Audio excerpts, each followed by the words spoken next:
Good evening friends. അപ്പോൾ ഞാനിന്ന് വന്നേക്കുന്നത് മറ്റൊരു പുതിയ ചോദ്യവുമായിട്ടാണ്. നിങ്ങൾ ചോദ്യം നോക്കിക്കേ.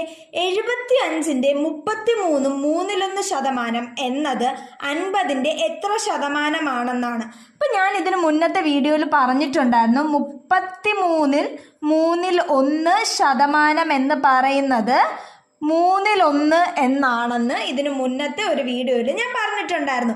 അപ്പോൾ 75-ന്റെ 33-1 എന്ന് പറഞ്ഞാൽ 1/3 കൂട്ടുകാരെ. 75 × 1/3 എന്ന് പറയുന്നത് എന്താണ്? 50-ന്റെ എത്ര ശതമാനം എന്നല്ലേ ചോദിച്ചേക്കുന്നേ. അങ്ങനെയാണെങ്കിൽ 75/3 75/3 വെച്ചിട്ടാണെങ്കിൽ 25. അപ്പോൾ 25 എന്ന് പറയുന്നത് 50-ന്റെ എത്ര ശതമാനം എന്നാണ് ചോദ്യം. നമുക്കറിയാം 50-ന്റെ പകുതിയാണ് 25.